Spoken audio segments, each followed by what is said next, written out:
Hey everyone, so I'm in my hotel room after my grandma's funeral, and I don't know, I just fell apart. I don't want to talk real loud because it's late, but I was thinking about I had all of my ex-Jehovah's Witness family there and ones that have never been witnesses and some that were raised witnesses but they were never baptized, like just all various forms of connections, one way or another, to either being related to witnesses or being involved in it one way or another. And to all the family members who were never witnesses. Oh man. That's the most heartbreaking thing, you know? Because when it all came down to it, like when push comes to shove and your Jehovah's Witness family turns their back on you. Because it's like, at first you have no choice. The only family members you're allowed to have a relationship with are the witness ones. And you don't get a chance to know your worldly family. Because, But then when you have to make that hard decision to walk away from the witnesses, sometimes your worldly family does not accept you back or into the family. Because on my mom's side of the family, there are some ex-Jehovah's Witnesses, and they don't accept me. Like my worldly family on her side, it's like I was not there growing up. And so because of that, they didn't. And so I don't get either one. But on my dad's side of the family is just a completely different story. Like, they accepted me immediately.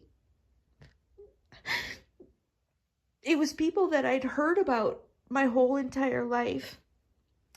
But I couldn't put a face to the name. And so after 47 years, after 46 years, I finally get to put a face to the name. And they accepted me right away.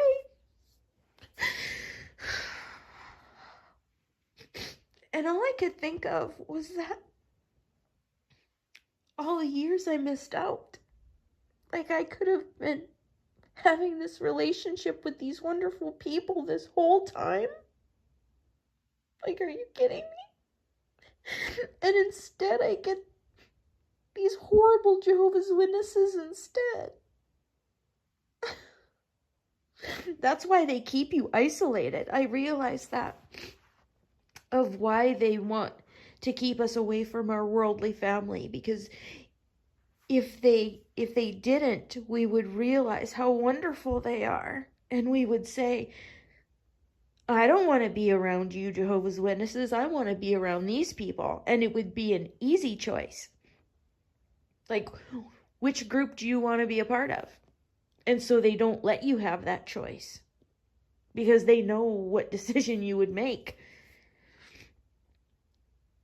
I mean, oh my goodness. Oh my goodness. And I was sitting at the table. Oh my goodness. Because it's my Jehovah's Witness grandma that just died. And her sister. I was at her house this evening. She looked a lot like my grandma. Because they're sisters. They're a lot alike. But in ways that my grandma was lacking, she was not. It's like, oh my goodness. All the funny things about my grandma, she was funny in the same exact way. But some of the things, like my grandma was real dirty. She was a real dirty hoarder.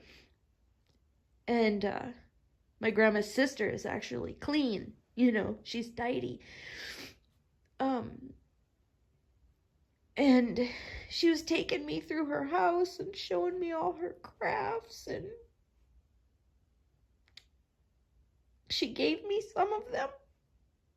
such as something my own grandmother would not have done. I thought if I could trade, if I could just blink my eyes and switch, oh, I'd do it in a heartbeat.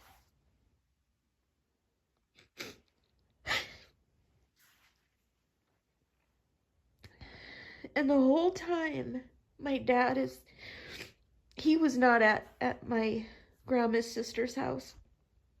I don't even know what that would be when your grandma has a sister. What is that even a relative of? I guess that would be what, a great aunt, if that's my grandma's sister. Is that what that is? I'm guessing. Yeah, I think it's a great aunt. And she's great. She's literally great.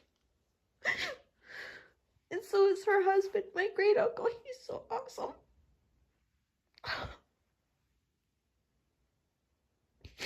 And he's like in his 90s. So I know I don't have much time with him.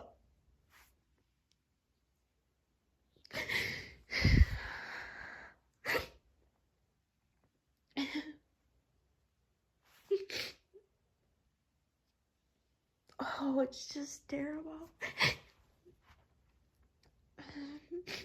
But I guess, when you have things taken away from you, sometimes if you have them all the time, you take them for granted. So maybe if I would have had them my whole life, I wouldn't appreciate them so much right now, I guess. But it's just so unfair. And at the funeral, like, my dad was making it uncomfortable for my other Jehovah's Witness family that didn't want to shun me, because there are certain witness family members that don't shun. Like, my grandma was not necessarily a shunner unless she wanted to be mean, but normally she would not, because she was in the organization before shunning was a thing. So she just never took to the shunning. So that's one good thing about families that have been in it for a really long time, is that some of those older members, they don't, but my dad does. And I could see the look on my one uncle's face. He was wanting to talk to me. And my dad was sitting across the table from both of us. And I was looking through his pictures, because he brought a big box of pictures. And I was the only one who was wanting to look at them. I don't know if everybody else had already seen them throughout the years or whatever, but he was like a little kid, with his box of treasures. And so I was like, I want to see, and he was so reluctant. And I knew why. And then he would start to smile. And I organized his pictures for him. And he goes, "Oh, thank you for organizing them all." He goes, "You did a good job." And I was like, "No problem." I was like, "I just want to look through them." And he's like, if you have any questions, you ask me,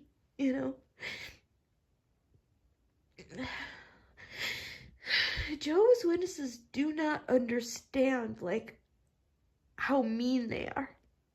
What they do when they shun, they're taught that that's loving. Like, seriously, I want you guys to know, who are Jehovah's Witnesses now, that when you do that, you may think like you're successful at getting someone to come back maybe once in their lifetime.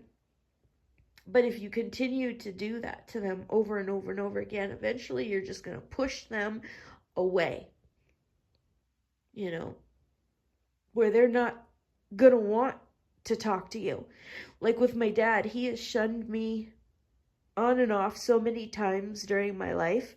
Like, he'll shun me and then he'll stop, and then he'll shun me and then he'll stop, you know? Just depends on, like, how zealous he wants to be. And I'm tired of the back and forth. Because he gave me an ultimatum, like, a few months ago. He found out that I was talking to my disfellowshipped aunt, his sister. And he said, you know, that it was either her or him. I couldn't talk to her and talk to him at the same time. And he didn't even give me an option. Like, he was already going to start shunning me whether I stopped talking to her or not. So it was like, well, what's the point of you threatening me? You're already, you know, because I've already been talking to her. But I chose her because she didn't give me an ultimatum. Like, why would I choose him when at the drop of a hat he could end up shunning me again anyway? Like, it's not a guarantee that he's not going to start shunning me all over again. So it's like, what's the point? Like, you know, there's no point. Really not. And so when he gave me that ultimatum, it's like, okay, if you're not going to talk to me because I'm talking to her, well, then that's it. We're just done. Like, that, I'm not going to take this anymore. I'm not going to take this abuse anymore. We're done. Like, that's it. And so, you know, here's this funeral. And when I walked in the door to the funeral home, I didn't recognize my dad at first. I didn't even think that he would be there. I wasn't expecting everyone to be there. And I think he was walking up and he smiled and he was gonna hug me. Like, I know he was gonna hug me if I was gonna hug him. Like, he would not have not hugged me. But I didn't even acknowledge him. I walked right past him. And I acknowledged everyone else. Because he needs to know how that feels. He's disfellowshipped out of my life. I disfellowshipped him in my heart. And so I made him feel disfellowship today. 100%. I was not. I spoke to everyone. And he didn't speak to everyone.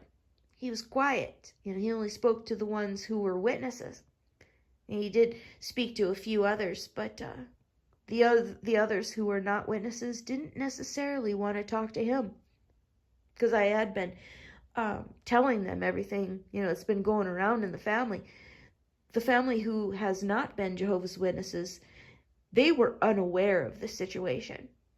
And so ever since I've been, you know, in their lives and they've been in mine, I've been open about what's been going on. And they're like, I had no idea that that's, you know, what you were going through. And they're like, yeah, we could see it. We were just hoping it wasn't true. You know, that no, it's got to be some other thing that's, you know, some other reason of why this is going on, or, you know, or, oh, well, it's none of our business, right? And so I filled in a lot of blanks for them about what was really happening and that their fears were true. Like, their suspicions were accurate. And so there's like a level of contempt when it came to the witnesses now in the family. Like, it's like, well, we didn't realize what you guys were all about. We didn't realize what was going on behind closed doors inside that kingdom, huh? And so it's been a marked divide where, you know, the witnesses in the family, before it was like the witnesses tolerated the worldly ones. You know, at least that's how they make it appear. It's like, well, you know, we'll allow them to be a part of whatever's going on, even though they are worldly. And now it's like, no, you're not going to just tolerate us. We're going to try and tolerate you for once, you know? And if you want to be tolerated as a Jehovah's Witness, then you are going to have to deal with a few things. We're not going to tiptoe around you anymore. Like, I make comments like, well, yeah, I'm not a part of the Jehovah's Witness doomsday cult anymore. Like, I'm not a part of that, anymore. But they are. But, hopefully that's not going to be a problem. But, I just word it like it is. I'm not a part of the whole doomsday thing anymore. Because that's what it is. And when you word it that way, it's like, my dad said, when I said that out loud, that was like a couple years ago when I first said that at the kitchen table. And it was with my one cousin who's never been a witness. And she mentioned something about birthdays. And she's like, oh, that's right, you don't celebrate birthdays, she said to my dad. And I'm like, well, I do. Like, I do. And yeah, because I'm not a part of the whole doomsday thing anymore. And my dad's like, it's not a doomsday cult. Like, it's not. And I was like, well, of course you don't see it that way, but everybody else does. And I do, and I was a part of it. Like, I was a member of that doomsday cult, and I know it's a doomsday cult. You just don't want to admit it. But I'm like, no. I mean, I was a member. I can officially say what it was. That's what I was a part of. That's what I was involved in. A doomsday cult. Like, anyone who is a part of it can officially say what it is. It's like, yes, I was a member of a doomsday cult. And that's exactly what it was. But members who do not want to admit what it is, and they're not aware of what it is sometimes, they're not willing to say it. And just because you're not an indoctrinated member doesn't mean you can't give like an accurate description of what was going on. Oh, yeah, it's just crazy. It's just overwhelming, crazy, and exhausting. So I'm going to go to sleep now. Tomorrow's going to be a huge day. I'm going to take you guys to see some crazy stuff. So I hope you enjoy it. And thanks for letting me share my life with you.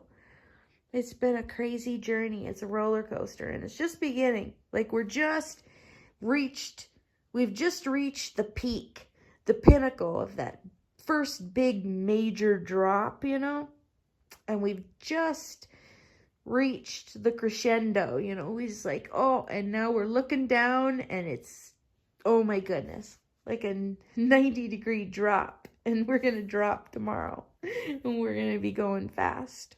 So it's going to be a free fall. So I'll talk to you later. Bye-bye.